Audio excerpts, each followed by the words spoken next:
Tariq, You right, man? nice to meet you. Nice to meet you. I've not actually been watching your videos for very long, but as soon as I saw this, I wanted to join straight away because you're the only person I've found who's touching upon something that I'm very confused about. How do I say your name, by the way? That's Saja. Saja. Saja, yeah. Okay. So hope this doesn't crash. Yeah. So actually, I took a screenshot from the screenshot you took of a chat, and you said like turning into scriptures, practices, people trying to replicate it becomes stale. So like using rigid Mm, practice becomes stale. And this is why I'm so interested in what you're saying, because while of course you're talking about true direct self-realization, which I've like probably everybody in this call's read and practiced a lot about, you're saying something that I've not heard being said, and it really speaks to me. So I'm really confused and have been for a while because the very first time only when I actually read this type of material and understood it, because it's not intellectually at least hard to understand, right? When I first read that material, that was the moment where naturally, effortlessly, I had, although it's not an experience, I had my first recognition of mm, what's so obvious and we're just missing the point constantly. But the thing that's really confusing me, and this is why what you said hits home for me, is the only thing that intuitively resonates for me is contradicting everything I'm being told. And that is to actually forget everything, forget spirituality and not care about it. Like, mm, I've just joined this community and I want to connect with people, but ironically, I kind of like don't know if that means I need to just not even join this community for very long. I generally just feel like I need to just drop it all. I don't mm, resonate with practices. If I do, it's few and far between and not for very long. mhm, Um, I've had great success with practice, but the ironic thing is when I knew the least about practice, I just read the mm, words and I was like, aware of awareness, and I never heard it before. Okay, mm, never. And as soon as I did that, it was crazy. And a lot of people have had that awakening, whatever, whatever. I'm not gonna like idolize that experience because it's just an experience. But I'm just asking you, I've got a bit of notes here. I'm just asking you like what is the role of self-realization? You're basically talking about it, but what is the role of true direct self-realization to the depth that I know I can't give you what I've experienced, but I know like what you're getting at, right? Um, what is the role of self-realization in someone who at least feels like they've experienced an awakening, even though it's not an experience, and but doesn't resonate with teachings or practices? It's like I feel like I'm damned if I do or damned if I don't. If I don't practice, right, or if I like forget it, I feel like I'm just going into the illusion, and then like I'll naturally suffer. But then if I do, it just feels too forced. But then what okay. you said the other day was my problem was I was probably seeking to remove suffering rather than seeking truth. And the last thing I'll say before you answer my question, of course, is um, you said to you said in one of your videos, I don't know which one it was, I went on a binge, and it was literally like you said to just forget it all for like at least a month or so and just live your life. And Mm, then when you come back to it all, just go with what interests you. And if mm, I think about my other knowledge, like I believe we're guided or whatever, but like certain things, um, maybe I'm a higher self or whatever. I'm guided to sort of just like give it no effort, and rarely will like the time where I want to practice for like 5 minutes only be powerful. And then other than that, I yeah. just forget because other than that, I'm just so confused. So Yeah. Okay. So this is a really good question because you're right. It gets to the root of something that not many people are aware of, and this is seeking. exactly what happened to me. So, uh, the first thing to see is that the awakening experience, the reason that you still refer to it as an awakening experience is because you only remember the phenomenal changes that took place, because you can't remember the actual awakening because it doesn't happen in time or space. So Yeah, technically, you're still in the same moment of that awakening. that's what I mean. That's what's so Yeah. confusing. So, so now most teachings, and when I say most, I mean most, Yeah. uh, they teach to have that glimpse. They take you to the point where you have that glimpse of understanding of reality, but Hmm. they don't take you any further. Now, That's the seeking continues when you have a glimpse like that. And then you don't have a guide to help you understand how to interpret that. The reason we interpret it is because without interpreting it, interpretation simply means to provide context to. Providing context to simply means to understand it. And when we understand it, we remove the mental complexities that you could say prevent us from embodying it. You Hmm. see? Most teachings, they don't know how to do that Yeah. because they teach you to have the glimpse. They don't teach you to remove the mental complexities that are required after the glimpse. And Hmm. those mental complexities come in three forms: thought, feelings, and perceptions. So you could say now, the reason that you don't resonate with practices, the reason that they bore you is because you don't need them. You don't need practices. Practices were there to help you see what you've already seen. Why go back there? You don't need to. I felt So arrogant. now, sorry? I felt really arrogant because like Yeah. it hit home the first time I read it, whereas I'm seeing other people practicing for ages. But for me, it was the first time, and that was it, done. And that's so I felt Yes. like maybe I'm being arrogant, maybe I'm misunderstanding it, Yeah. maybe I'm just like not believing in myself, and I should carry on with it. Like I Yeah. didn't know this. You're the only person who said this, and this is what's blowing my mind a bit. Maybe I'm Yeah. right all along to just stop. So the next thing to understand is that the glimpse, we need to now take truth off a pedestal. I keep calling it a pedestal. I'm just going to call it like that from now on. We take truth off the pedestal. And the reason we do that is because we want to make that normal, right? We want truth, love, peace, happiness to be normal. How can we live that if it's not normal to us? We cannot live something extraordinary because then it makes it not ordinary. And if it isn't ordinary, it's not ordinary. So it's something that we're not experiencing, right? So we take truth off the pedestal. We take this understanding of the pedestal. We realize all the Buddhist traditions that bowed to statues for God knows how long. That's not what the Buddha wanted. It's not what he asked for. He said that this is the nature of everyone's mind.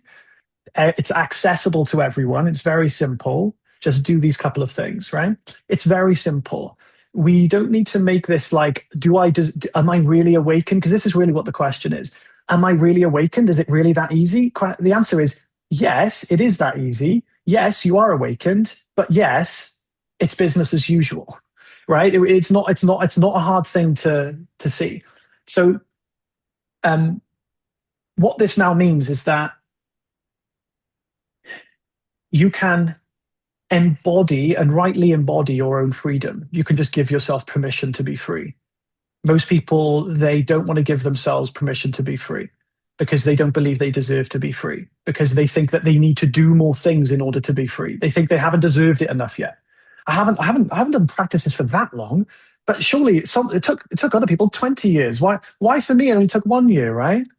Maybe I'm wrong. Maybe I'm mistaking myself. Maybe I shouldn't give myself permission to be unconditionally happy yet. Maybe there's a couple more conditions I need to work through. No, happiness is unconditional. If anyone on this call right now is simply hear me say, you do not have to do anything or be any certain way in order to be happy, and you just simply understood that, you'd be unconditionally happy. You'd never have to attend one of these calls again, and you just live the rest of your life free. It's I don't want that to attend. easy. You see, it's that easy. But the thing is that there are mental complexities. There are conditions that you have that make you, for some reason, believe you have to do something to be happy. That's literally all it is. And what we do on these calls is work through those mental complexities, unravel those conditions, and help you see that you have permission to be unconditionally happy. And this entire path is just finally getting to the stage where I go, okay, I'll just be happy now. Okay, fine. I think I've done enough now. I'll be happy, right? Now, ideally, we want that to happen as soon as possible because it is literally a case of giving ourselves permission. So, Tariq, the only thing for you now is basically just explore truth. Give context to your understanding. What you've had happen, and this is what usually happens, is like being taken to the top of the mountain with a blindfold on. You get to the top, the blindfold's removed, and you have no idea how you got there. Yeah, that's it. Yeah. So And then you get it's as if the blindfold's put back on. You get put back at the bottom again. Then you take the blindfold off. You go, but I was just there. Why am I not there anymore? What is this gap? Why is there this? Why does it seem like there's a difference between when I was awakened or when I was having the glimpse versus my current experience? That gap is filled with context and understanding. So, in other words, the gap is just your psychological complexities that make you convinced that you have to be at a peak experience in order to be happy. That's the new level of complexity.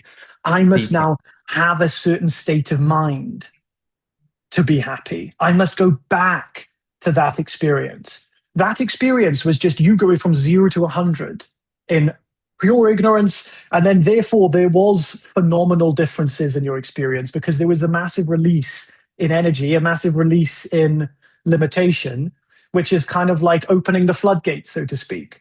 But the floodgates, the water, all of that stuff, forget about that. Like you said, it was just an experience. Tell me, what isn't an experience right now? What is it that you absolutely know for certain right now? Isn't an experience. No, tell me what do you know for certain right now? I exist, so I'm having an experience of this call and this. Absolutely. Yes. And that's all that's happening. But that's intellectual though. Like, but then at the same time, it's obviously not because I'm experiencing it. You said in the video that practices are meant to exhaust seeking, and it seems for me, I practice literally, I mean it for like, it sounds stupid and dubious, but I swear like 15 minutes. And that first time, whatever, I don't know why. And ever since then, the more I focus on spirituality, the more it's caused me to suffer. I feel like the guy who doesn't chase money or whatever anymore, but now I'm no better than that person who's just completely clueless because I'm just chasing spirituality, which is, and it's not an experience as you said. So these practices have are more and more caused me to suffer, to exhaust my seeking. And you're saying, but then the thing is, when this call ends, I don't know what to do with my attention, but nothing or forget because obviously my mind, the complexity, I'm trying to give a label to what to do. And Yeah. again, the only thing that helps me is if I remind myself always already the case. That helps me a bit, but still, like I get it, but that doesn't help me. I really get it, but that doesn't help me because that's my brain, Yes. isn't it? Not in my Yes. body. Because there's still mental complexities. There So is what do still I do? prompts in experience. That's what I'm about to explain. There's still things in experience that convince you that you're temporally limited and finite. So, in other words, you look at your phone goes off, and it's a text from so and so who said so and all of a sudden the sound of the phone vibrating makes you believe that you're at a distance from the phone, right? There's the first form of separation. Then you believe you're fundamentally separate because that experience happens. Then you look at the phone. This is from a text of someone you don't want to receive a text from. You then feel an emotion. So the first thing is you experienced a perception that made you believe that you're separate. Then you experience a feeling that makes you experience that you're separate. Then the thought may come, for fuck's sake, I'm already having a shit day. Why did this person text me? Excuse my French. That's the thought based on ignorance. So you see, perception started with perception, then it took you to a feeling, then it took you to a thought. And now, for argument's sake, it's probably so that the perception is making you believe that you're limited. The feeling that you don't want to receive the text from this person, this feeling of resistance, is then creating a sense of limitation and ignorance. And then that thought is perpetuating the feeling and therefore the perception. So you see, just from a simple text message, because you haven't aligned yet your perceptions, your thoughts, and your feelings with your understanding, it will take you in. Now, but the question is, when you had your awakening experience, what was the significance of that to you? What did you realize? What was the Well, realization? okay, well, first of all, when I talk about an experience, I just want to obviously acknowledge it's not the Don't tell me experience. about the experience. I know it's not an experience. Tell me what you realized. That well, I don't know how to explain it 'cause I'm using words and that sort of, That's but fine. Just your best attempt. um, that like I've always known this, and it was like I was remembering something But that's known what? What's the this? it was kind of hard to explain because everything went quiet almost. It was perfect. I can't Okay, explain. perfect. And that perfect silence is no longer currently there. Is that what you're saying? But you know it is. So you know It it is doesn't always. matter. But does it seem to be there right now? You've got to be very honest with yourself. Well, not really. Although sometimes, yeah. Okay, But but right I now, know in this intellectually it moment, actually is. yeah, that's fine. But right now, in this moment, Yeah. is it there or not? Not what you think is there, not what you remember was there. In this moment right now, is it or is it not? I guess so. I guess so. If you have to guess, it implies that you don't know. Would that be fair to say? If Yeah. someone says, "Is it raining outside?" and I say, "I guess," well, it means I don't know and I have to Yeah. guess, Yeah. right? Yeah. So if you have to guess right now, it's fair to say that you don't know. Is that right? I'm struggling to understand your question on like how to explain what I experienced because it's not what I experienced. I don't know what else to say because all I remember is the experience, which obviously isn't the true recognition of source. So Yeah. that's why I'm kind of No. confused to answer your question. Yes. So Sorry. forgetting about the past experience, Right. just Forget going about. off your current experience, Okay.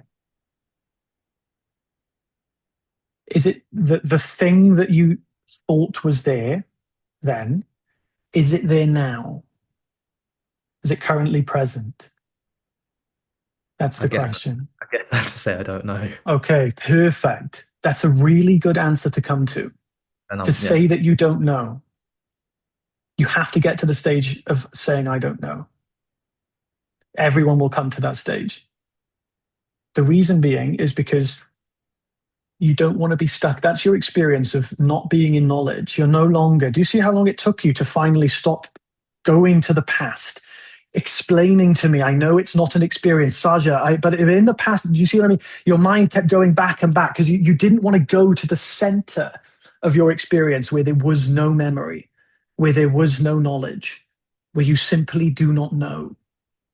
Now, your job now is to stay there, stay in this absolute cluelessness and come to a very stark realization: I don't know what I am. Because if you knew what you were, we wouldn't be having the discussion. And if you really didn't know what you were, you also wouldn't be on the call either. So, not knowing is as good as knowing. Why? Because in knowing, you're technically not knowing anyway, because you don't need to know what you are when you are what you are. Knowing what you are when you are what you are. God doesn't know it's God. God doesn't think about being God. God doesn't want to be God. God simply is being whatever is.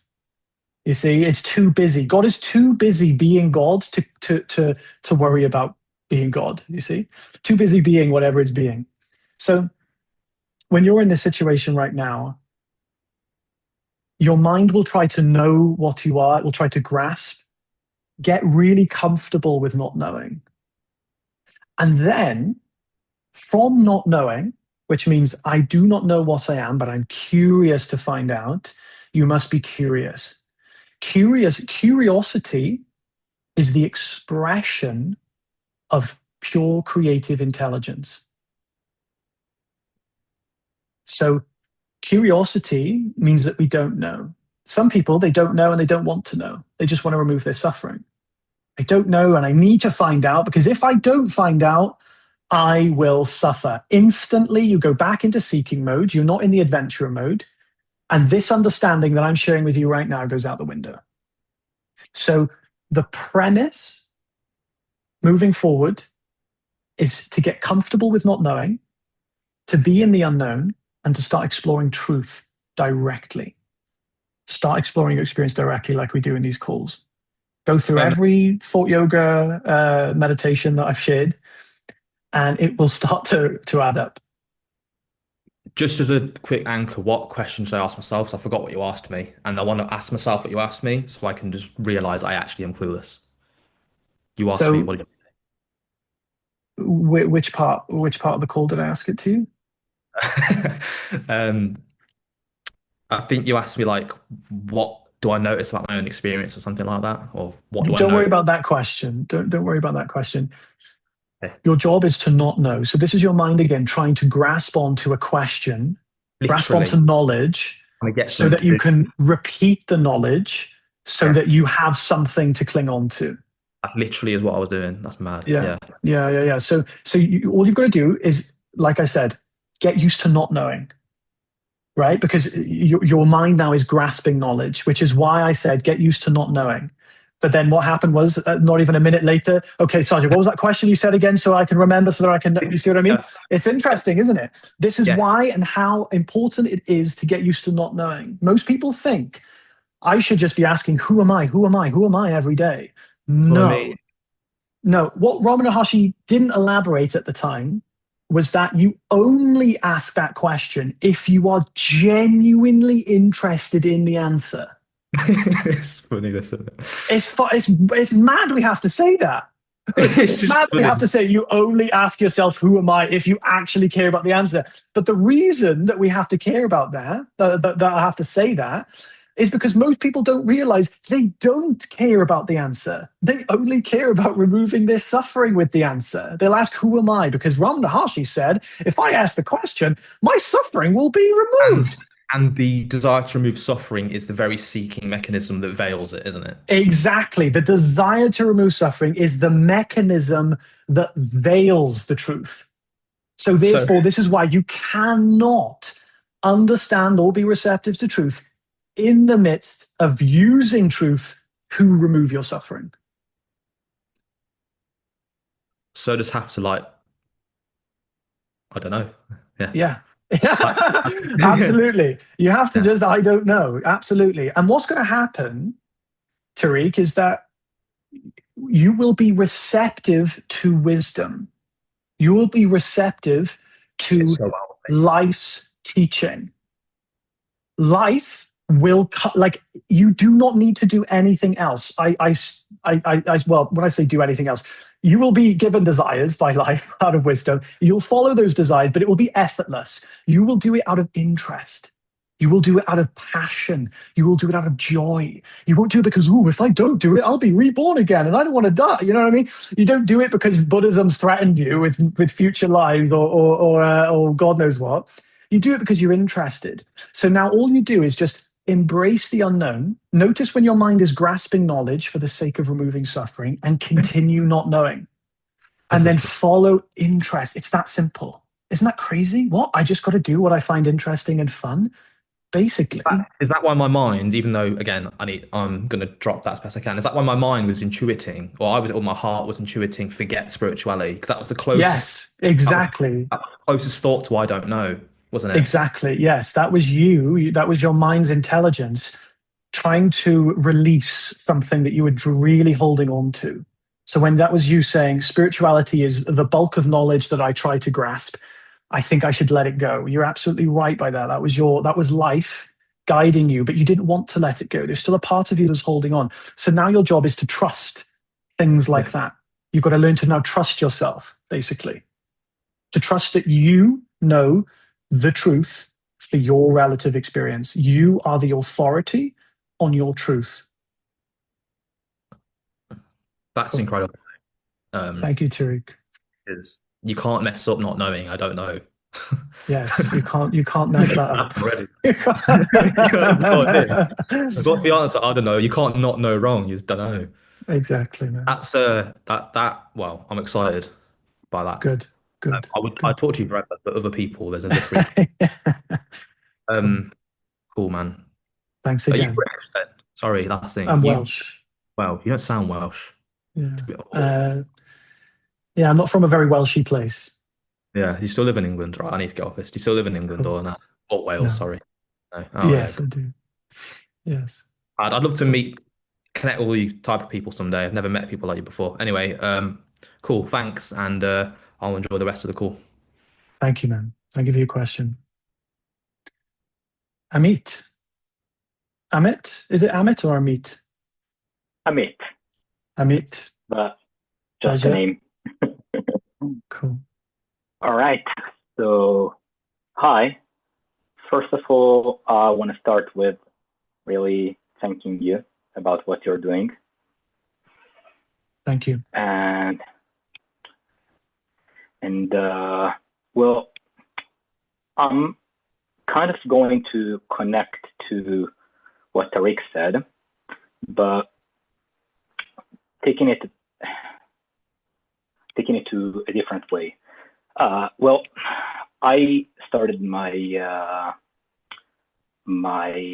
I don't know how I want to call it, but whatever, spiritual path 4 or 5 years ago, and I was really, really passionate about seeking truth, about finding truth. That was the only thing that was important to me, and I was like every practice I was doing religiously, and psychedelics and meditations and breath work, and every practice my intention was, I don't mind dying.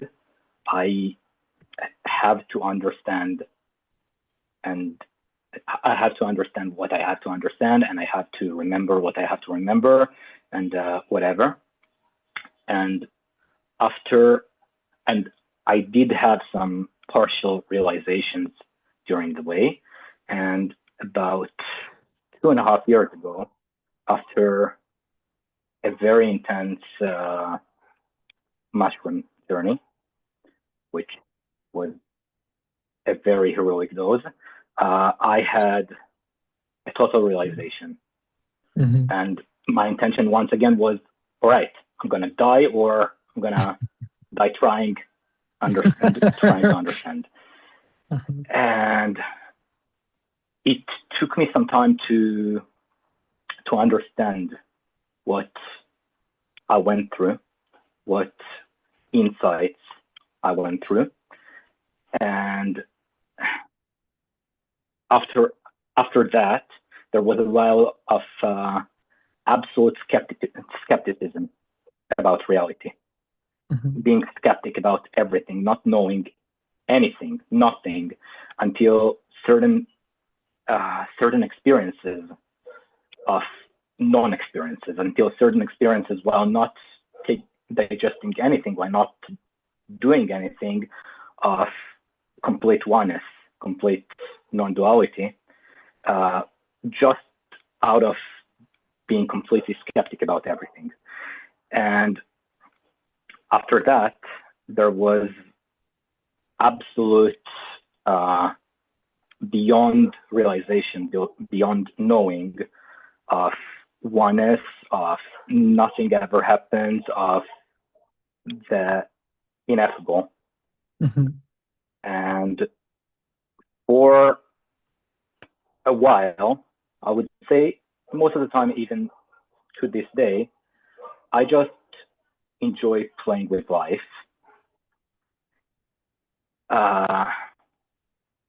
And I would say I definitely experience nonstop all the time unconditional joyful, even no matter what I experience, even if I experience sadness or whatever, there is still that core of unconditional joyfulness. Mm-hmm. But I got to, at the same time, to a point where it is so clear that it is all a game of appearances, that it doesn't really matter what appearances are coming.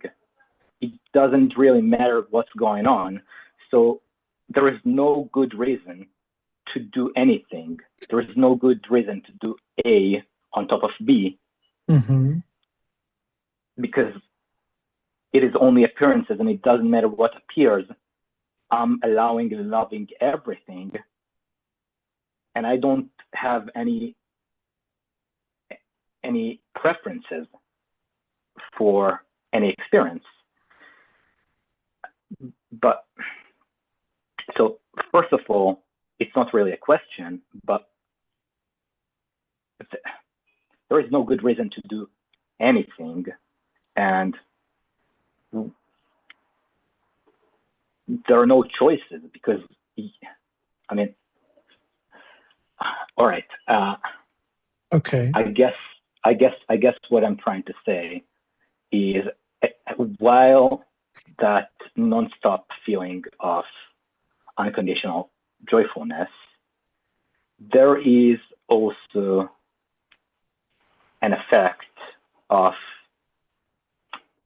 I realized lately that because I accept and love everything, there are certain experiences, like, for instance, hatred, which I don't experience, because if I accept and love it, then it vanishes in a moment. If I'm one with everything, there are certain experiences I don't experience because of it. I can never be feeling like miserable, because nothing can hurt me. Nothing can hurt me. Doesn't matter if this body gets killed. Nothing can hurt me. And there is that part that feels like, because of that, reality was seen as illusory, and lost its taste. Like, although there is unconditional joyfulness, it feels like forgetting and falling back into the dream is impossible, but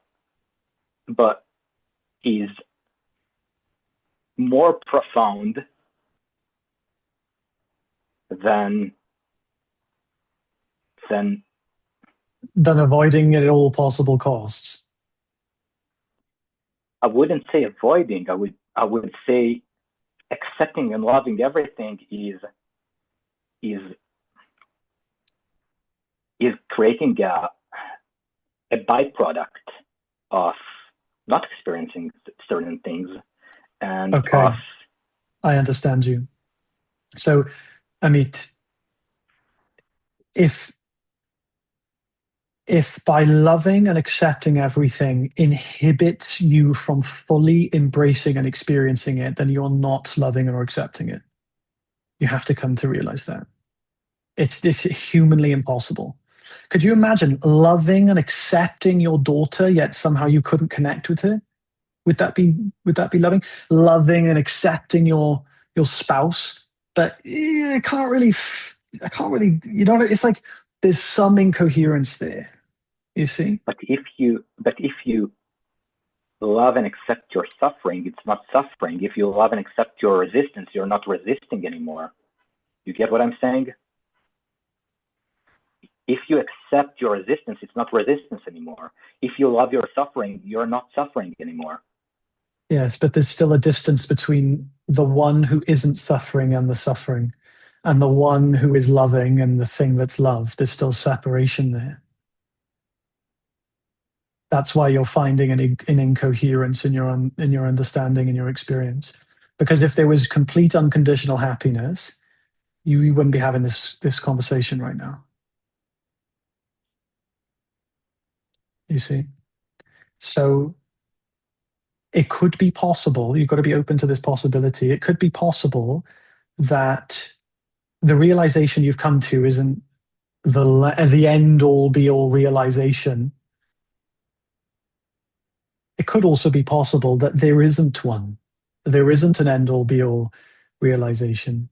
And I think you know that. I think that's why you've come to this call. I do know that. I do know that. And I also do know that that it's hard to use words here, but that oneness and non-duality implies duality in it as well, because oneness includes everything in it. And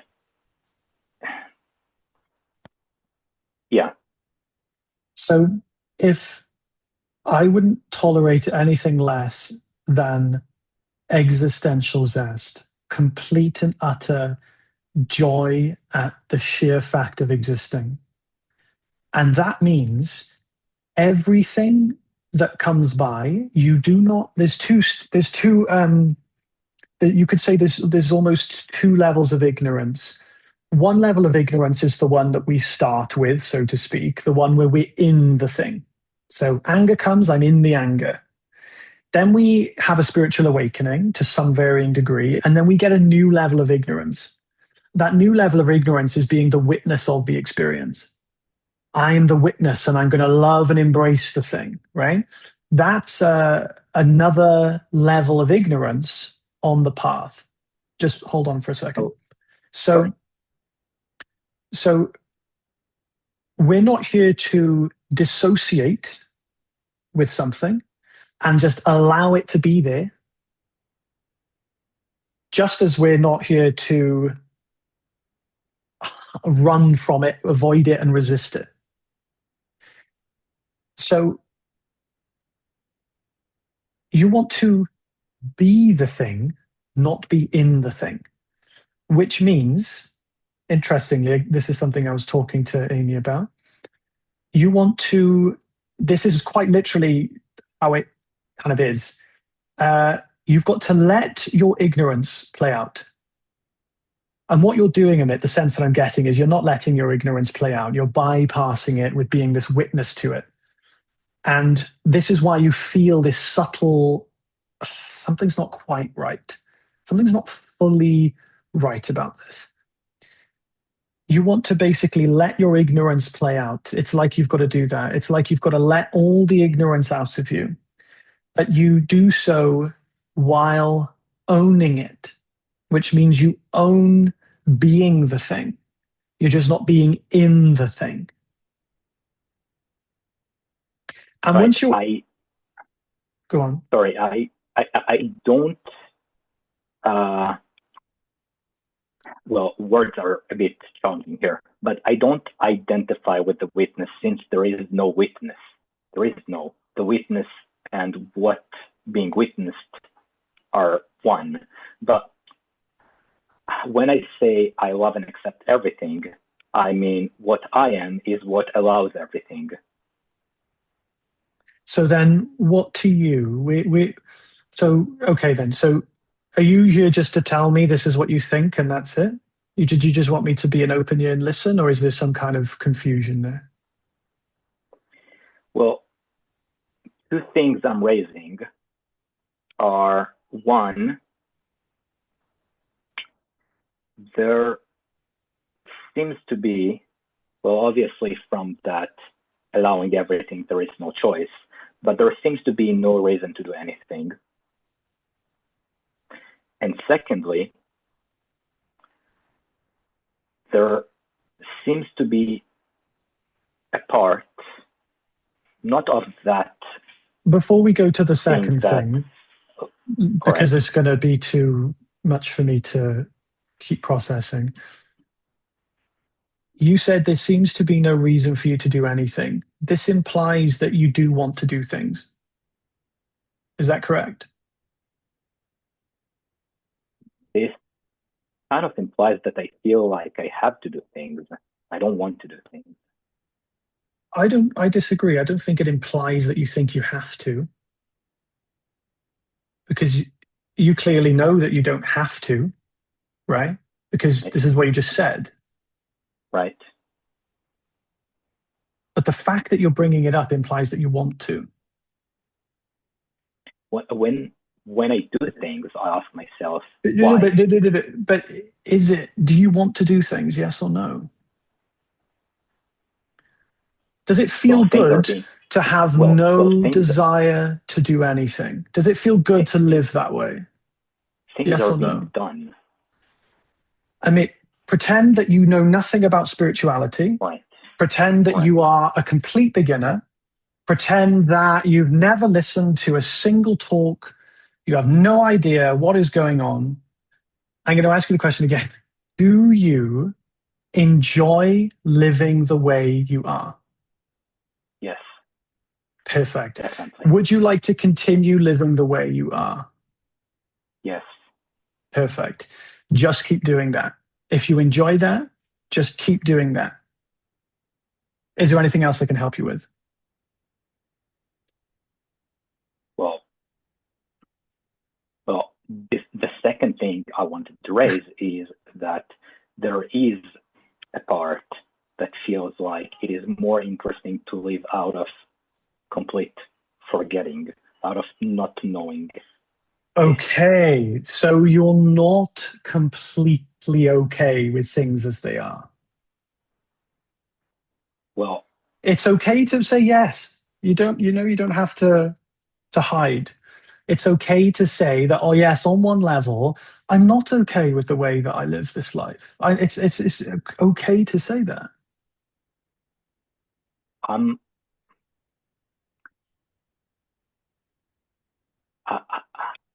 what I'm trying to raise here is that when you are completely ignorant, you are, when I was ignorant, I was falling into the dream, falling into whatever, falling into the act.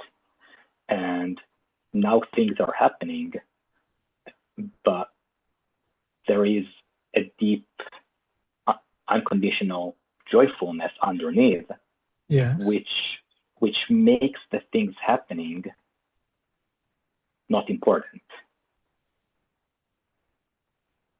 And I'm not saying they shouldn't be important, but I'm saying it causes So what me is to not be important? immersed. It causes me to not be immersed in Yes, the I act. understand. And you would rather be immersed in the act. Sometimes. Amit, do you notice there's a reluctancy to just telling the truth? There's a reluctancy to tell me like a direct, definitive answer. Like you don't want to say like yes or no. You always give it like a diversion to some degree. Have you noticed that? I feel like there are two different, like, I feel like there is the side of that, what I spoke about before, of that that awareness is allowing and letting and loving everything, and that personal psychological side. I'm going to get up an image. I'm going to show you something. This is going to be my final attempt to get to get this across to you. We're going with the final thing I'm going to show you. I understand exactly what you're going through, but I'm trying to get you open to hearing my words. Right now, you're not open and receptive to hearing me right now. So I'm going to try something different.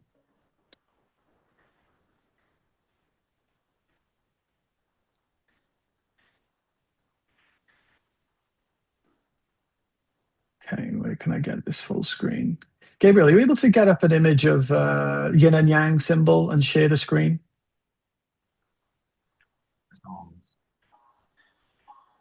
Let me see if I can get it.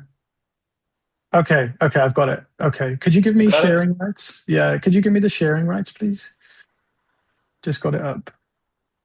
Yes. Thank you, man. You should be able to I've got to send you a request. Okay, done. Yeah. So, have you seen me talk about this symbol before, Amit? I haven't seen you talking about it, no. Okay. So, let's just create a narrative for the sake of interpretation and understanding. Let's say this is when we're born. This is before we're born, so to speak, right? We're in the absolute. There's no experience, so there's no duality. Then there is experience, and all of a sudden there is the black. This is duality. This isn't separation. This is just the experience of appearances in your language. Then we have an awakening experience, and we get a glimpse of the white. So we're in duality, and because we have no memory of non-duality, which is the white, the absolute, we only know duality because it's the only thing you can know when you have no memory of anything else.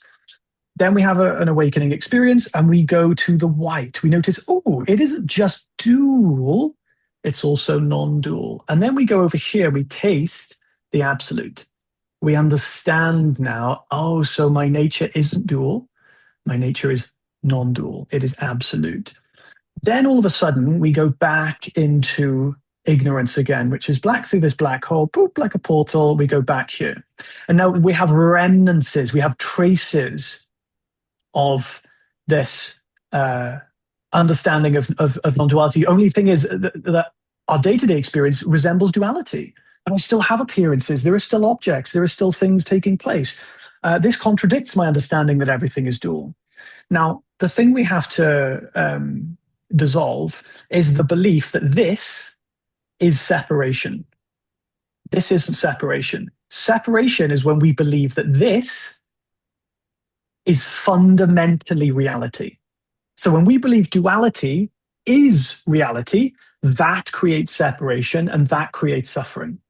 So what happens is we go through, we don't want to be only here in the black, in duality. We also don't want to be only here in non-duality. These are two levels of ignorance.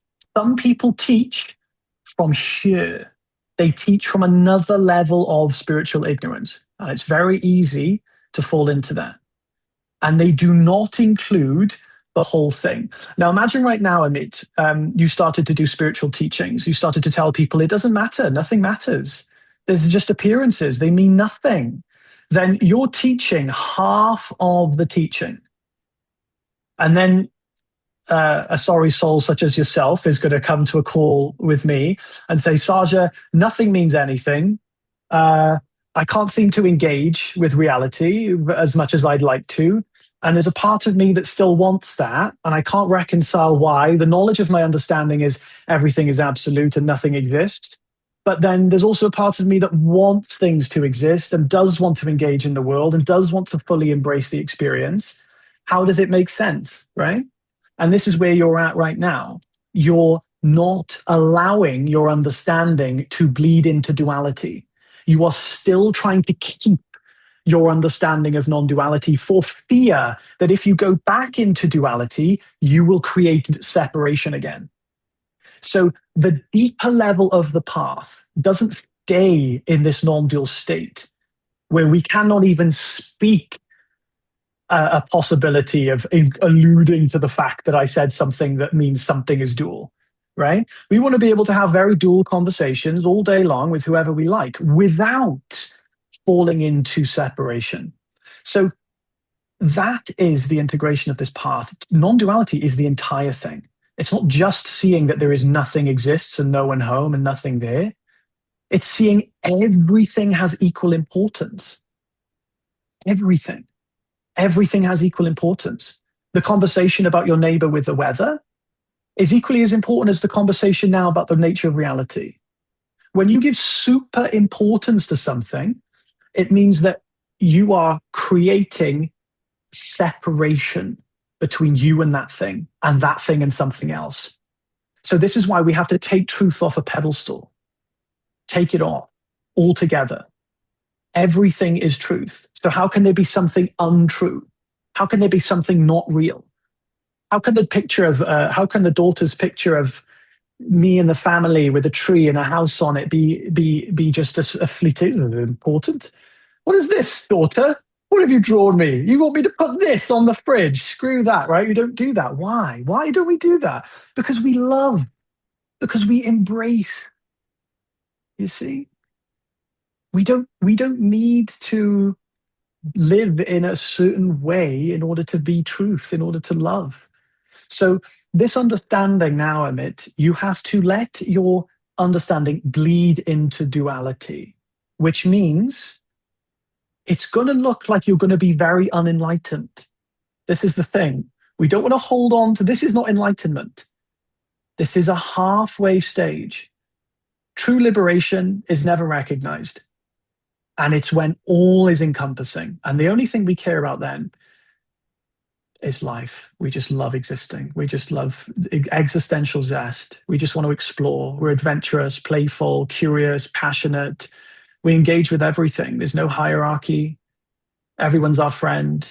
No one's our teacher, and everyone's our teacher. You see, we continue learning. We continue growing, learn and grow. What do you mean? How can you learn and grow when you're the absolute? No, you learn and grow on the level of relativity. The path never ends. Your understanding will deepen and deepen and deepen to ever greatening levels of freedom. How amazing is that? Imagine this was the freest you could ever get. That would be so boring. You see? This is the freest I could ever get. Boring. We want deeper and deeper levels of freedom. You see? How does it make sense that you can have deeper and deeper levels of freedom? Because there is a level of duality. And in the realm of duality, we get to experience those ever deepening levels of freedom. You see? So basically, you have to let yourself be unenlightened. Right now, you don't want to give any sign that there's any form of ignorance. You want to make sure that you're correcting everything you say, just in case I think you're not as enlightened as you are. You see? Let the charade drop. Be a rotten, stinking human being. Be imperfect. Be unenlightened. Let yourself make mistakes. Be open to imperfection, but desire perfection. That's true excellence. True mastery on this path isn't, I'm going to avoid any possibility of making a mistake because my true nature is unmistakable. We actually go on the level of duality. I'm going to let myself express so freely, so unapologetically. I'm probably going to make mistakes. I'm probably going to do things that aren't in alignment with truth, but I do that out of my own freedom. I don't do it anymore out of ignorance. I don't do it because I don't know what I am. I do it because I know what I am, and I'm open to perfection taking place. You see? Saja, thank you so much for not giving up on the explanation. Does this make sense now, Amit? It does. It does. And Good. I feel like you absolutely understood where I am. And I feel like I'm absolutely trying to live duality in through non-duality. Absolutely. Yeah. This helps a lot. And So go and enjoy life. Go and enjoy everything that you've been subtly avoiding doing. Go enjoy it. Just do it. Even if it's for a week. Go rob the bank. Go do, you can rest assured that you won't go and do stupid things. You see, and the things you will do that you think might be stupid, you have to allow yourself to do them. You've got to live through the ignorance now. That is the enlightenment process. That's how you embody this. You don't embody it by ignoring the unenlightened things. You do it by actually exploring the unenlightened things, but you do it with intelligence, and no one's judging you for being unenlightened. No one's going, you're not awakened enough. You shouldn't be doing this. That's the opposite. The only way you're going to see through your love and understanding is when you shine that light on the darkness. That just means the things you've been avoiding, the things you thought weren't in alignment with truth. It sounds counterintuitive. What? Go and be ignorant again? Yes. It's impossible to go and be ignorant again. You already understand what you are. So when I say go be ignorant again, what I'm really saying is go and live your life, follow your desires, and do so out of freedom, not in an attempt to get freedom. And it's impossible not to have an amazing time doing that. I know exactly what you mean. That's exactly what I feel like my ego is asking for. Yeah. Your ego's not asking for it. Your bloody soul is asking for it. Your soul, your ego is trying to protect you from going into duality. Your ego doesn't want you to go back there, you see? Yeah, true. Yeah. Definitely. Yeah. Awesome. Thank you, man. Thank you. Good question. I really appreciate it. Likewise. Cool. Dina. Hi, nice to Sandra. see you again. Loved your application for the research interview. I'm looking forward to chatting. Okay. Yeah. Nice. I think you kind of touched this matter, but let's see. I always find myself looking for the next thing, looking for knowledge, looking for to gain more things for the next masterclass. And we'll just saying, by the way, we'll go with through Dina and Sven, and then we'll finish up for today, guys. So, and I read your article. You were saying that understanding is the absence of knowledge. And Or the removal of knowledge. Yes, both correct. And that you can embody this. My question is, are we resisting not knowing? Yes, probably. That's what that's what we resist not knowing, because we think that knowledge is safety. We think if I know, then I have certainty. And if I have certainty, then I can control my experience and control my circumstances. And most importantly, make sure that the circumstances are conditioned towards my happiness. So I want to create conditions for me to be happy. That's what really the attempt to hold on to knowledge is, and therefore to be in the known. Okay. But I'm not sure I'm getting how can the absence of knowledge can be embodied is what you Okay, described in the I'll give you an first. example. Mhm. Do you drive? Yes. Perfect. That's an example of embodying knowledge. That's the dissolution of knowledge. When you learn to drive a car, at first you have to know what you're doing. You literally have to remember to check your mirrors. Nowadays I don't, but most people I think forget that, remember to turn on the exhaust. When I started driving a button click car, at first I literally used to put my hand to the key, even though it doesn't have a key anymore, because I drove for 10 years without using a key that turned the ignition on. So, but when you're learning to drive a car, you have to remember the gear stick, remember the pedals. You have to keep remembering. You have to keep accessing knowledge through memory.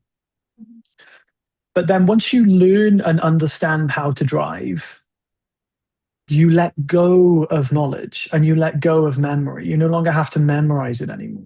In other words, memory is a tool to access knowledge. It's important to see that distinction. Memory is a tool to access knowledge. You can also get knowledge from just Google searching or your notes app or wherever. Memory is just a form of accessing knowledge.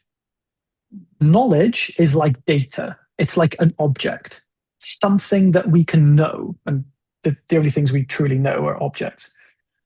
So they're like, not objects are actually half knowledge. True knowledge is the absence of knowledge. It's the source of knowing, the source of knowledge. That's absolute knowledge. And in absolute knowledge, it is as though we know nothing. And then when we have a half knowledge, it's almost like, imagine knowledge, true absolute knowledge, is like shining a torch into empty, vast space. It doesn't land on anything, right? So it looks dark. It's like it's not knowing anything. Then imagine you put an apple there. Ooh, you've got knowledge now. You've got half knowledge. You've limited knowledge. You've took the infinite shining of knowledge, put an apple in front of it. Oh, now there's a space where the knowledge isn't. You kind of create duality. This is really what duality is. You create an object. You stop the light from shining purely, and it shines on an object. That object is usually what we call knowledge. And when we rely on knowledge to have to land on something, that's when we are using memory and therefore in the mind. And that's what keeps us stuck in a cycle of seeking. Because it means that in order for me to be in my pure condition, experientially, I must have knowledge of an object. But if knowledge is of an object, you're consistently limiting yourself. So what do we do? Just go with the flow? What comes up, comes up? So so it's all down to the intention. What when you say what do we do, on what level, do about what? How we let go, resisting, not knowing.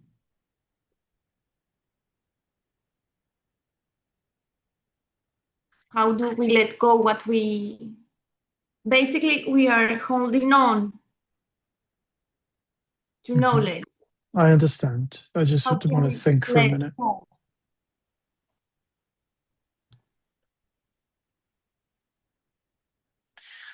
So if you want to let go of knowledge in order to remove your suffering, then you would literally just be doing more of the same thing. That's the first thing you have to understand.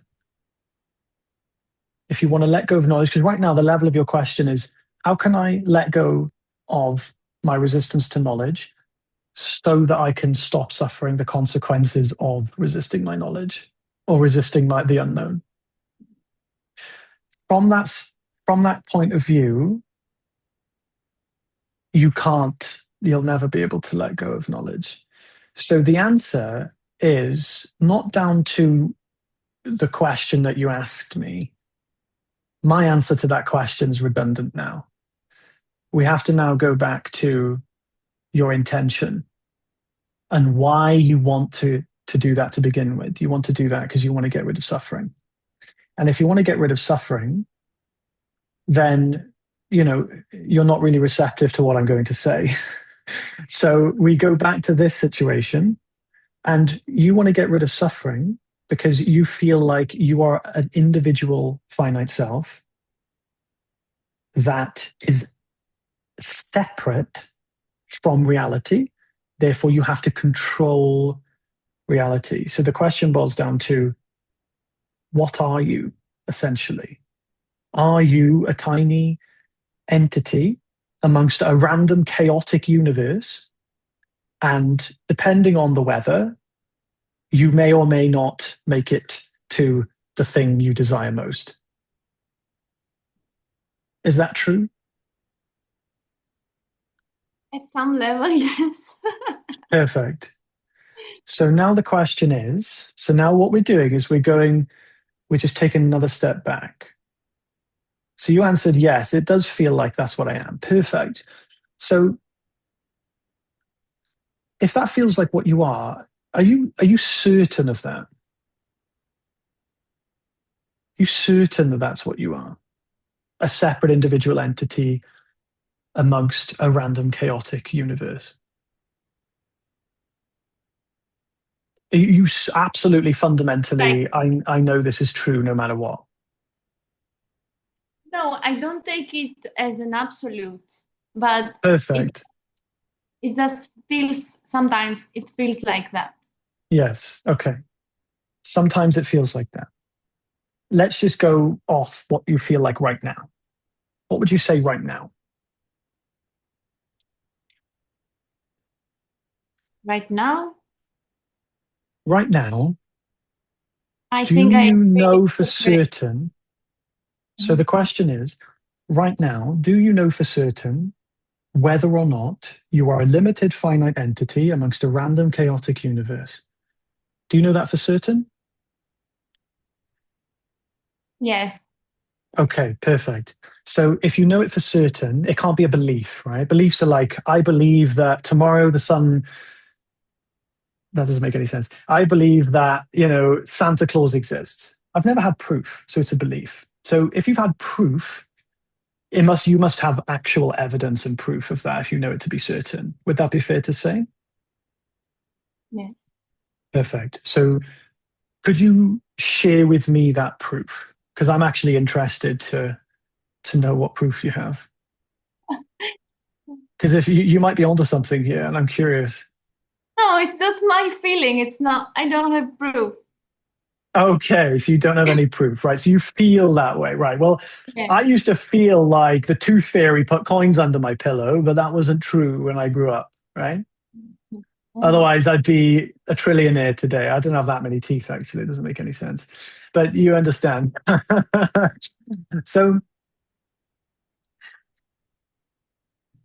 so the point is that why live a life believing something to be true when you don't know it's, I don't have any evidence that it's true? Good question.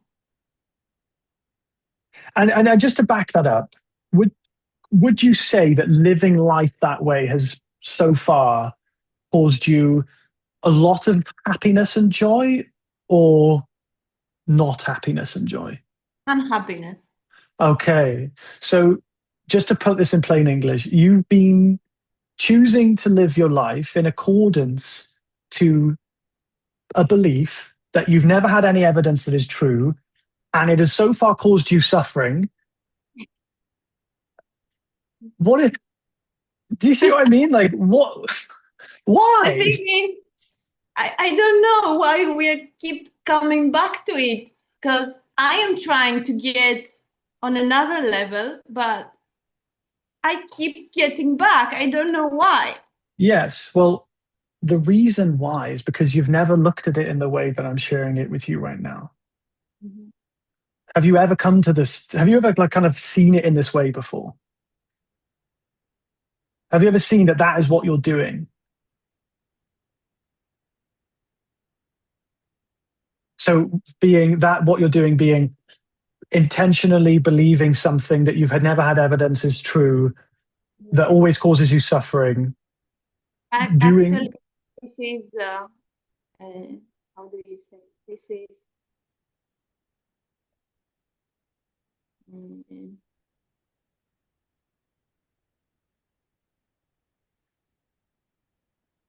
not rejecting yourself, but uh, I cannot remember it now. Sorry. that's fine. But the point I'm making is that you've probably not questioned your sense of identity in the way that we're doing now. Mm-hmm.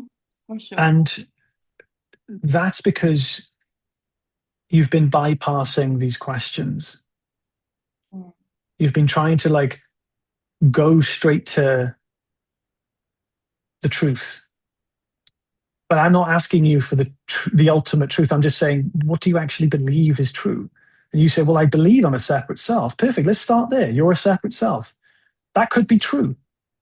I'm curious. Like I said, I'm curious. If you believe you're a separate self, well, I could be completely wrong, and I'm open to being wrong. I'll close down the YouTube channel. I'll be like, well, we're all separate selves, guys. Dina solved it. Let's, you know, I'll hire you. You jump on my calls, right? So um, I'm open to that. But the question is, were you open to that before? Were you that open to being wrong? I don't know how to answer. No, you probably never considered it. That's the thing. You probably never Yeah. considered it. So the point I'm making, I'm not there just saying you've never thought of this, how stupid are you? This is just a way of thinking that we usually never come to terms with. And the simple solution is we just genuinely be open, curious, and interested in the way we see life and actually go from there. So right now, you believed yourself to be separate and you thought you had proof. You were living life as though you had proof. And only now you come to terms with the realization that you actually don't have proof. That's a good realization to come to. So now, instead of trying to try and find the infinite truth, I recommend just finding the finite truth, the one you think is true. Are you really limited? What is the evidence to prove that you are? Okay. If you can't find any, well, now you should be open to the possibility that you're infinite, because there's only two options. You're either a limited finite entity. Gary, I think your mic is unmuted and it's kind of causing some. I just say that because of the recording, because you're on my screen, your image pops up. So the point here, Dina, is to be very interested and curious about your experience. and to genuinely question what you are with, it's okay, Gary, don't worry about it. To question the proof of the things that you believe. I never thought I need to find proof. Well, it makes sense, right? How would you ever, I would never expect anyone to believe what I say. That would be a disservice to everything that I share if people believe what I say. And I would never expect to, be unconditionally happy based on a belief. It has Yeah, to be directly experienced yeah. People with proof. really resonate with what you're saying. That's why they are here. And there are many people who might not resonate with what you're saying, so they are not here. Yeah. It's okay. Anyway, I have a lot to reflect, I guess. Thank you so much for the answers. My pleasure, Dina. Sven.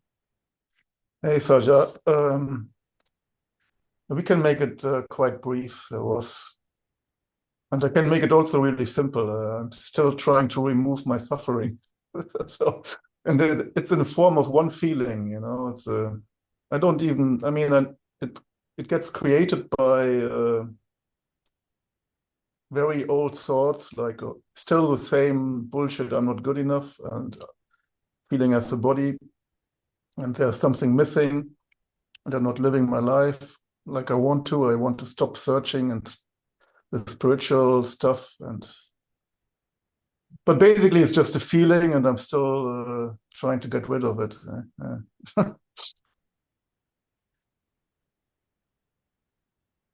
Perfect. Do you want to keep getting rid of it?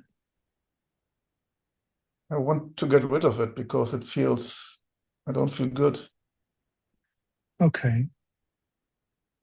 Why doesn't it feel good?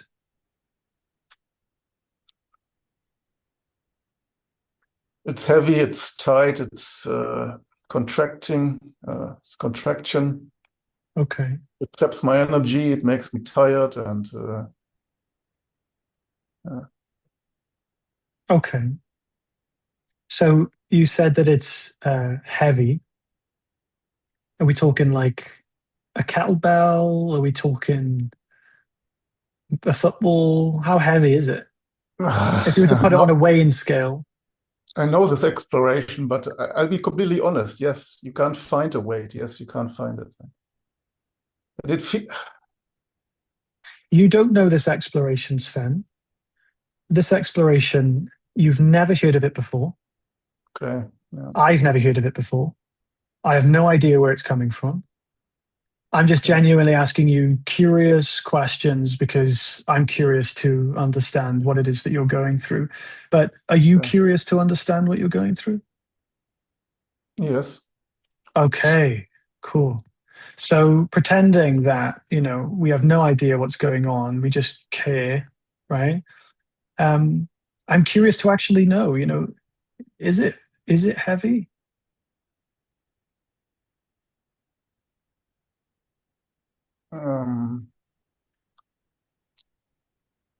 No, it's just energy. Energy, really. No. I mean, energy, whatever. You I'll be listed it as a completely load of. raw. I'll be completely. I just say what comes up. It's Okay, it's just energy. So does this energy, can this energy make you tired? no, my fighting against this energy makes me tired. Ah, okay. So the fighting is the thing that I makes you don't hear tired. anything. Can you hear me? Yeah, no, you're back. Yeah. So your fighting against it makes you tired. So let's now we're gonna just rule out any added thing that isn't actually about the feeling, because we want to get to know the feeling. Your thoughts about the feeling and not the feeling, right? So it isn't heavy, doesn't make you tired. What else? Like we're looking now. The thing we're curious about in this moment is why it doesn't feel good and why you want to get rid of it. Before you wanted to get rid of it because it felt heavy and it made you tired, but now you know that it isn't heavy and doesn't make you tired. So those aren't things that actually are the problem. So there must be something else that's the problem. So what else would you say is actually making you want to get rid of it? Okay.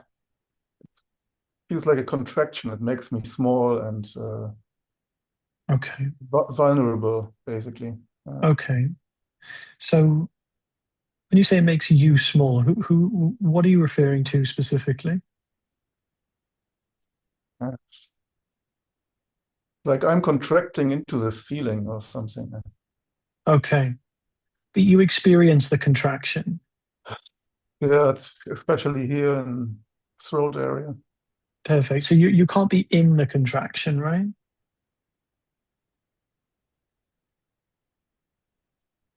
Uh,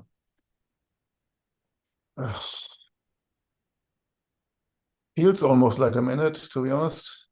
Okay. Feels But like you're in it, yeah, but are you in it? no, not really. No. Okay. So what is it that makes you think you're in it? Because that's obviously not true, but let's just understand why does it make you think that you're inside it? Because it's really closer than my laptop or the door over there. Perfect. So it's very close to you. How close? How close is it? I can't measure it, but it's like the closest thing I see, basically. Okay. So pretty close. What happens if you go even closer?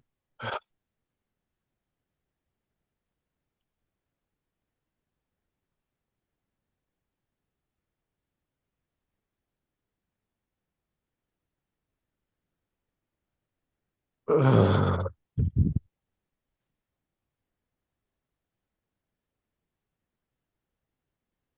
It kind of becomes more spacious.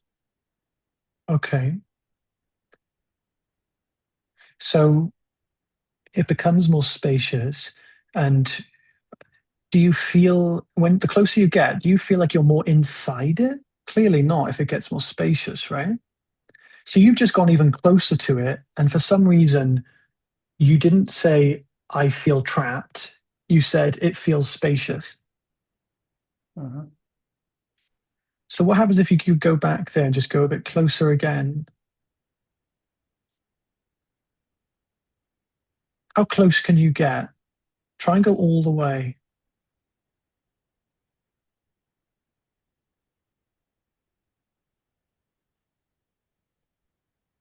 Almost like it splits up into different parts or something.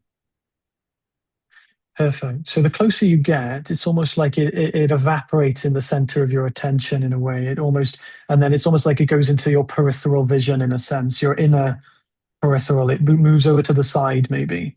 Yeah, something like that. Yeah. Perfect. And when it goes over to the side or wherever, what happens when you go there?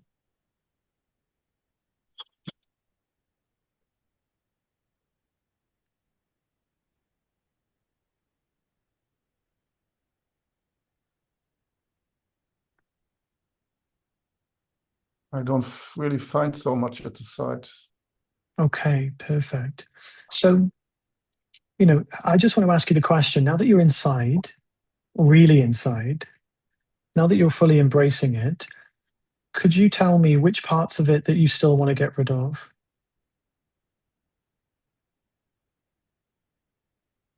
You're going back into thought again. You're going away from it again. You just went up into memory, thought.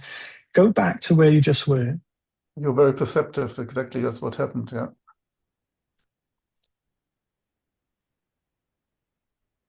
Ugh.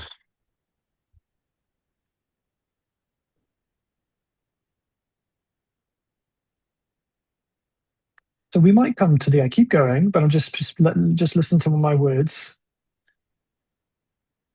Go on, keep going. It could come to the possibility that you should get rid of this feeling. We want to be open to that possibility. I'm open to it. If you tell me right now, dentist recommendation, I reckon you should remove it, right? But might not be a reason to. We might want to keep it there, right? That's what my dentist said to me with my wisdom teeth. He was like, we might not need to get rid of your wisdom teeth. This is the same thing. We were just checking right now. Do we want to get rid of this thing? Is it worth it or is it not? So I want you to just tell me what else is there for you to get rid of. Just gets recreated by the story all the time, the feeling. Perfect. It's So constantly recreated, but if I look at it, it's not a problem. amazing. So what does that tell you about the issue? What have you just discovered?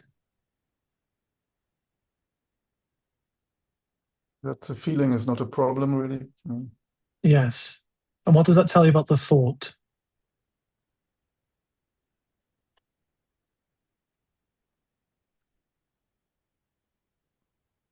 Oh, good question. I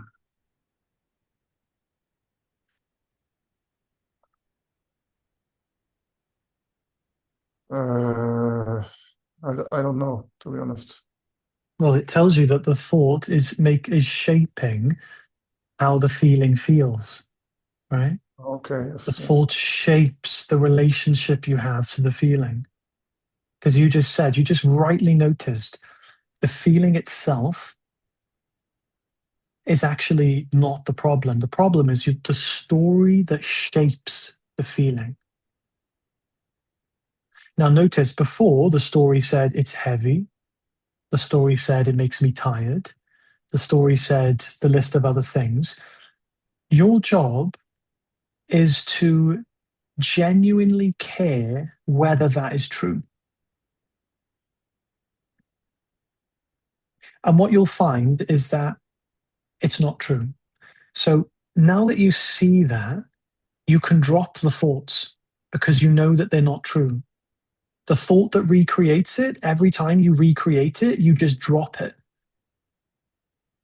Santa Claus, you go to bed. Santa Claus is real. No, Santa Claus isn't real. It was my parents all along. Okay. Tooth Fairy's real. No, Tooth Fairy's not real. It was my parents all along. You see? Yeah, I believe all these negative thoughts about myself, and they create Yes. that feeling, yes. So your job is to see whether they're true. So it's what you believe is your choice if you keep believing it. If you want to, you have to come to this. I know you know this, but I'm putting it in plain English to you so you can really cognize it, right? What you believe is what you choose when you know what you believe isn't true. So that means if what you believe you know isn't true, you must tell yourself when you believe something that it isn't true, that it isn't true. When I say tell, you don't just, it's not true. It's not, you don't just say it like that. You do it with understanding. Otherwise, you're just doing it because you're just trying to get rid of the thought and the feeling and you're just back into seeking mode again. You're not in the adventurer mode. Everything I'm sharing with you right now, the reason at the start you dismissed this investigation was because you've probably previously done it from memory and knowledge. You've just relayed a load of thoughts that you've heard someone else say, or that someone's told you to say, or that someone is saying, without first coming to a genuine place of openness and curiosity and a willingness to actually have the possibility that you're willing to remove, to continue to remove it if it's necessary. You've got to be that open. Do you see the difference? Then, and only then, are you actually going to explore it.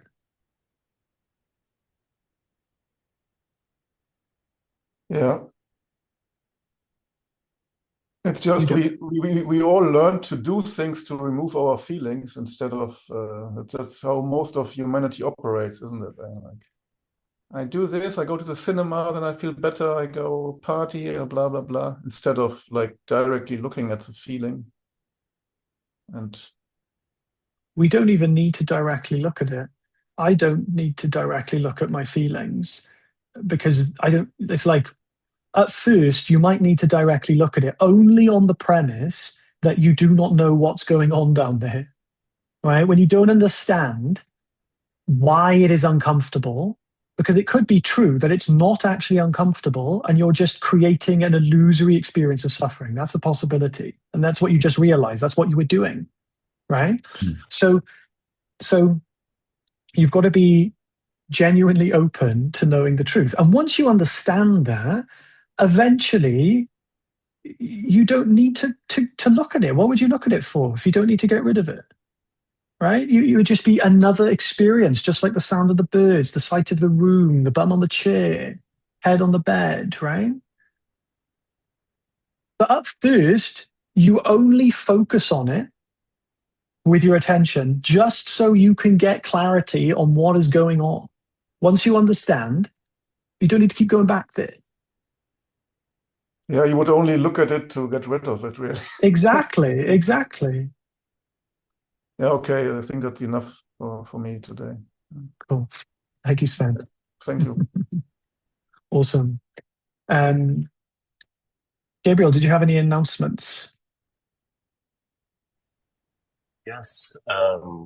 Yeah, so basically we're going through the launch of the Academy very soon.